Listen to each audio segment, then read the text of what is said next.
Bonjour à tous, on est aujourd'hui sur un Lagoon 42, un beau catamaran, le catamaran de Claire et Francis. Francis est un plongeur de longue date, un expert dans le domaine de la plongée loisir. Et je voulais profiter de l'occasion pour lui poser quelques questions sur cette extraordinaire passion qu'est la plongée. Bonjour Francis. Bonjour Sauveur. Alors comment t'es venue cette passion de la plongée ? En fait, elle m'est venue relativement naturellement. Mon père faisait déjà de la plongée sous-marine, donc très jeune, j'ai été initié à cette passion, je dirais. Et lors d'un premier grand voyage que j'ai pu effectuer sur les Comores, en océan Indien, j'ai pu découvrir en live, en vérité, ce qu'était la plongée sous-marine. Et depuis, ça m'a pas lâché, quoi.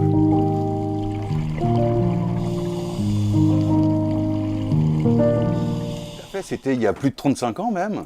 La plongée, ça n'avait rien à voir avec ce qu'est la plongée loisir aujourd'hui. La plongée était quand même réservée à une élite, je dirais entre guillemets, militaire à l'époque. Et on n'avait pas tout le matériel qu'on peut avoir aujourd'hui. Il n'existait pas encore de gilet stabilisateur, il n'existait pas de détendeur à double étage, etc., etc. Et donc c'était de la plongée très physique, de la plongée engagée. Et j'ai eu énormément de mal à m'y mettre parce que mon père refusait, comme j'étais très casse-cou déjà jeune, que je fasse de la plongée sous-marine. Et donc j'ai pu vraiment commencer à découvrir ça aux Comores à l'âge d'une vingtaine d'années, quoi, tranquillement.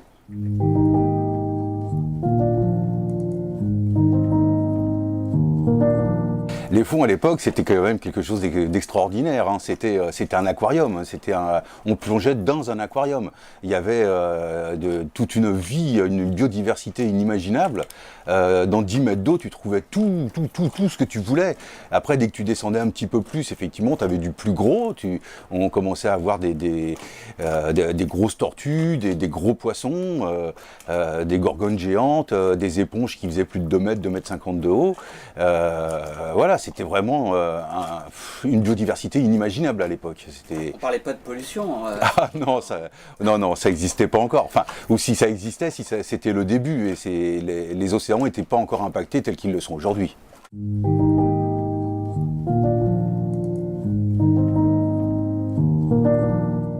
Beaucoup aux Comores, Madagascar, l'océan Indien. Après, bien évidemment la France, hein, toute la France, la Méditerranée pratiquement partout, les côtes atlantiques, bien sûr, la Bretagne, la Manche, la mer du Nord. J'ai eu l'occasion aussi de pouvoir aller plonger sous glace au pôle Nord. C'est une expérience très très riche. Et puis voilà, après, énormément de carrières pour faire des formations, énormément de lacs. Et puis, il n'y a pas très très longtemps, je me suis mis à voyager un petit peu. Donc, on a commencé par l'Égypte, le Soudan, la mer Rouge, quoi, qui reste un véritable paradis pour les plongeurs, encore aujourd'hui.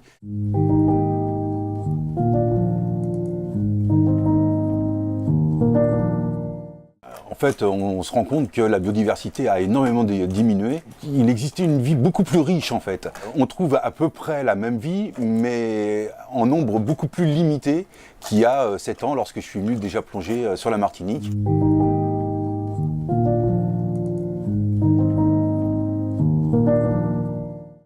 Le pire, il y en a beaucoup.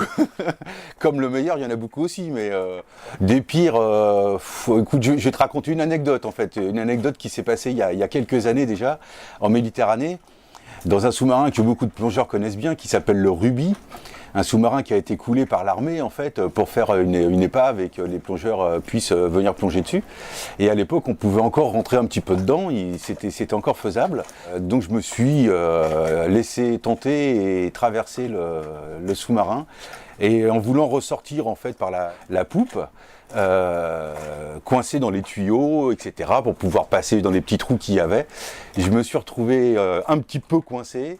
Et face à un congre qui était énorme et qui était à 10 cm de moi et qui me regardait, complètement hagard, l'air de me dire qu'est-ce que tu fais là? Et je dois avouer, ce jour-là, je me suis bien fait peur quand même. Et j'ai réussi à sortir tout doucement, en priant vraiment qu'il lui prenne pas l'envie de venir me goûter, quoi.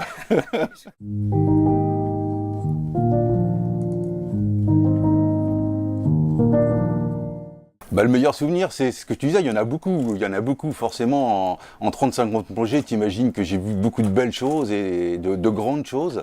Un de mes meilleurs souvenirs peut-être, je dirais, c'est une rencontre magique que j'ai eue avec ma femme Claire, mer Rouge, lors d'une croisière requin. Et on a eu l'occasion de croiser 2 bancs de requins marteaux qui sont venus nager avec nous. Et la féerie a duré un quart d'heure facilement. On avait 150 requins marteaux autour de nous, des moments purement magiques. Ils ne sont pas agressifs du tout, il suffit juste d'avoir sa position au milieu de la hiérarchie et tout se passe vraiment très très bien. Et franchement, c'était que du bonheur.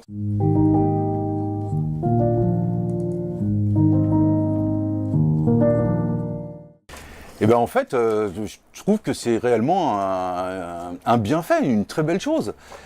Plus il y aura de personnes qui vont découvrir la plongée sous-marine, plus il y aura de personnes qui vont prendre conscience qu'effectivement nos fonds sous-marins se dégradent de plus en plus, que la biodiversité diminue énormément, qu'on a besoin, nous en tant qu'hommes, de protéger ces océans, de protéger ces mers.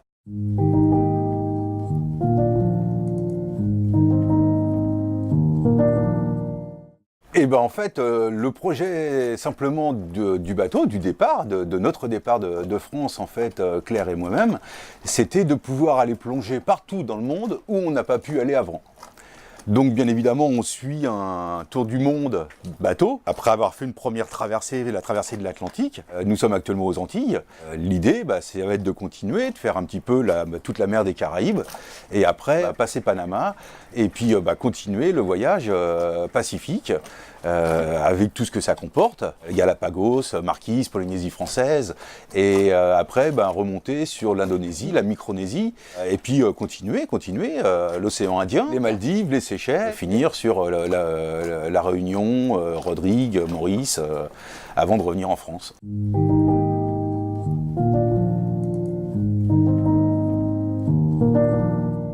Si nos enfants, voire nos petits-enfants et plus, pouvaient découvrir le monde sous-marin que nous, on peut déjà voir aujourd'hui, ce serait quand même quelque chose de formidable.